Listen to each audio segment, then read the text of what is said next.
सार्थ श्रीमद दासबोध दशक चौथा समास 10वा मुक्ती चतुष्टय श्रीराम समर्थ समर्थ म्हणतात, मुळात ब्रह्म आकाशरहित अव्यक्त आहे. तेथे एक स्फुरण उद्भवले तो अहंकार होय. त्यातून ही पंचमहाभूतात्मक सृष्टी कशी निर्माण झाली याचा विचार ज्ञानदशकात म्हणजे 8व्या दशकात केलेला आहे. तो अहंकार प्रथम वायुरूप झाला, त्यानंतर तो तेजरूप झाला. त्या तेजरूपाच्या मदतीने तो आप अर्थात पाणीरूप होऊन सर्वत्र पाणीच पाणी झाले. त्या पाण्याचा आधार घेऊन शेषाने आपल्या मस्तकावर पृथ्वी उचलून धरली.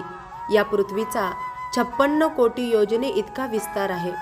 तिच्या भोवती 7 सागराचा वेढा आहे. मध्यभागी प्रचंड उंच मेरू पर्वत आहे.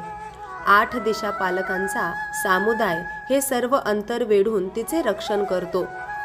तो प्रचंड मेरू पर्वत सोन्याचा असून पृथ्वीला तोच आधार देतो. त्याची वृंदी 84,000 योजने इतकी आहे.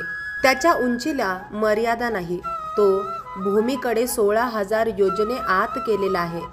त्याच्या भोवती लोकालोक पर्वताचा वेढा पडलेला आहे. त्याच्या अलीकडे हिमालय आहे. तेथे सगळे पांडव गळून पडले. तेथे पांडवांचे महानिर्वाण झाले. फक्त धर्मराज व यमदेव दोघेच पुढे गेले. त्या ठिकाणी जाण्यासाठी मार्ग नाही, कारण त्या मार्गामध्ये मोठमोठे सर्प पसरलेले आहेत.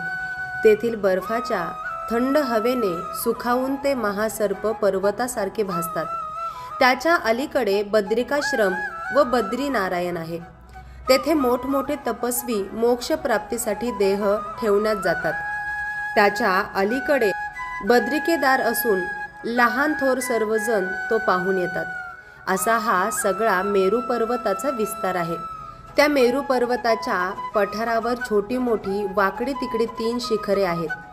त्यावर ब्रह्मा विष्णू महेश आपल्या परिवारासह निवास करतात. ब्रह्मदेवाचे शिखर अर्थात सत्यलोक, पर्वताचे मेरू पर्वत ज्या द्रव्याने बनला आहे त्या द्रव्याचे आणि विष्णुलोक अर्थात वैकुंठ लोकचे शिखर पाचूचे आहे. आणि महादेव जिथे राहतात तो शिवलोक स्फटिकाचा असून त्याला कैलास असे म्हणतात. विष्णूच्या शिखराचे नाव वैकुंठ आहे. ब्रह्मदेवाच्या शिखराचे नाव सत्यलोक आहे आणि त्याच्या खाली अमरावती नावाचे इंद्राचे वसतिस्थान आहे. येथे गण, गंधर्व, लोकपाल आणि सर्व 33 कोटी देव राहतात. सप्तस्वर्ग, सप्तपातळे असे 14 लोक त्या सुवर्ण पर्वताला वेष्टून राहिलेले आहेत. तेथे कामधेनूचे कळपाच्या कळप आहेत. कल्पतरूची असंख्य जंगले आहेत आणि ठिकठिकाणी अमृतांनी भरलेले सरोवर उचंबळूनच असतात. तेथे खूप खूप चिंतामणी आहेत. हिऱ्याच्या व परिसाच्या खाणी आहेत. तेथील सोन्याच्या जमिनी सतत लखलखत करत असतात. तेथील पाषाण शिळा नवरत्नाच्या असून त्यांची अत्यंत सुंदर प्रभा सर्वत्र पसरलेली आहे. तेथे सदा सर्व काळ आनंदमय हर्षकाळ भरलेला असतो. तेथील भोजन अमृताचे असते. दिव्य सुगंधाची दिव्य फुले असतात आणि अष्टनायिका व गंधर्वाचे सतत गायन चालू असते. तेथे तारुण्य कधीही संपत नाही. रोग अथवा व्याधीही असत नाहीत आणि कोणालाही म्हातारपण आणि मृत्यू येत नाही. तेथे एकापेक्षा एक सुंदर, एकापेक्षा एक चतुर लोक असतात. ते सर्व अत्यंत धैर्यशील, उदार, शूर, तसेच त्यांच्या गुणांना मर्यादा नसते.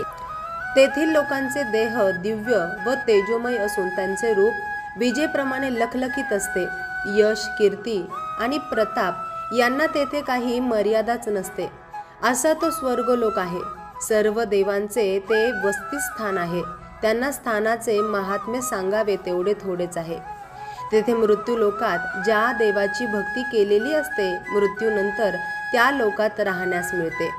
हे सलोकता मुक्तीचे लक्षण आहे. देवलोकात राहायला मिळणे यास सलोकता म्हणतात. देवाच्या जवळ राहायला मिळणे ही समीपता, दुसरी भक्ती, आणि देवाचे स्वरूप आपल्याला प्राप्त व्हावे ही तिसरी मुक्ती अर्थात स्वरूपता. उपासना करणाऱ्या जीवाला देवाचे स्वरूप जरी प्राप्त झाले तरी त्यांना देवाचे ऐश्वर्य चिन्ह श्रीवत्सल, कौस्तुभ मणी आणि लक्ष्मी या गोष्टी मिळत नाहीत. स्वरूपता मुक्तीचे असे हे लक्षण आहे. जोपर्यंत पुण्याचा साठा आहे तोपर्यंत स्वर्गातीत सुख भोगता येते, पण पुण्याई संपली की तेथून ढकलून देतात. देव मात्र स्वतः कायम जसेचे तसेच त्या ठिकाणी राहतात. म्हणून या तीनही मुक्ती नाशिवंत आहेत. सायुज्य मुक्ती मात्र शाश्वत कायम टिकणारी आहे. तिचेही वर्णन आता सावध चित्त होऊन ऐका.